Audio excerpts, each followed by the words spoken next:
Hi, well, today I would like to talk about audiobooks, which I'll show you a little presentation on that.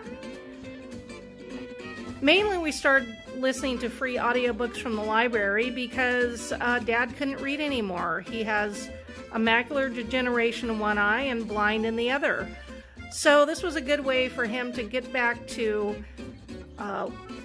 different books and that he's interested in, and not having to pay a fee online. And also, you can go to your local library for them to help you navigate and possibly even download the books. It's pretty easy to use. So here's the app. It's called Overdrive. This is an app to get into your local library. Also, I think there's other apps out there too, but you can ask your librarian if you need help getting it on your computer. So I just press Overdrive. Pop, here comes the books that he's been reading. So I want to add a book. So we hit add a book, and now search. So I'm typing in a subject matter that he likes to listen to.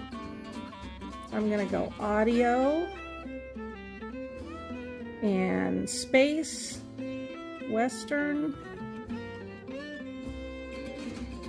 Oh, I spelled that wrong.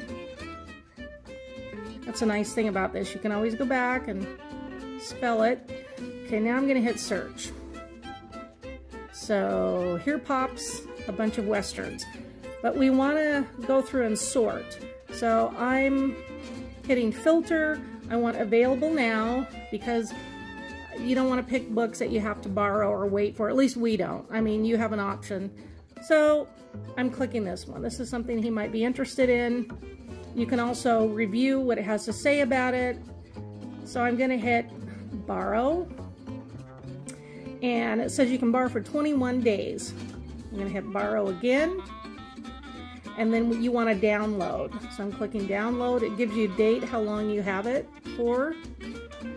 And then we pull this down and it's downloading right now. Don't download more than one at a time, because the computer system, it seems to take longer for some reason. So now I want to X out of this. It's still downloading.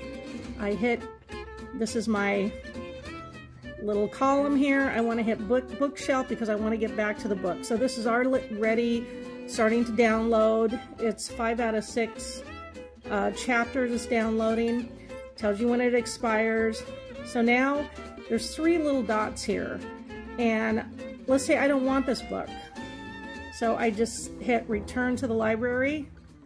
That way it cleans it up for you. And let's give an example of the book. Another was in the chaparral. So you can 300 yard, chapter 7. Go backwards. Swiftly as they ate, you can go forwards. This gives you 15 seconds to go back. That pauses it. So this is the tip of the day. Pretty easy to use. You can just kind of hunt and peck to find things here. This tells you how many seconds per chapter, which probably not interested in, but anyway, tip of the day. So we're working Dad's bad arm. We're turned to the side of it. So as you can see, the right hand is going down. That's pulling that left hand all the way up. He has a hard time lifting it, but it gets it moving and shaking. Do that about 10 times. So Dad is going to be lifting weights. This is 5-pound weight, pretty lightweight. So there you go. So I want you just to do a curl. 1, 2, nice and steady. 3, 4. So a little bit of weightlifting, you know, it's great to keep those muscles up, keep the strength up. So Dad is working with a 8-pound, it's kind of a squishy ball, but it's easy for him to grip. So Dad, I want you to pull that up and towards you. There you go. Up and down. Up and down. Once again, you know, that's working the stomach muscles, keeping him fit, ready to play on that basketball team. So this is an exercise that I kind of invented. I have a chair right here. I've got the gait belt. Dad has both hands positioned on the wall. So I want you to push forward. There you go. Now push back. Push forward. Now I want your hands to go higher up the wall. Now push forward. Push back. So this is a great resistance exercise. So depending on where his hands are on the wall, it works different muscles. Now go a little bit lower. Go a little bit lower, lower than that. There you go. Now go back and forth. Perfect.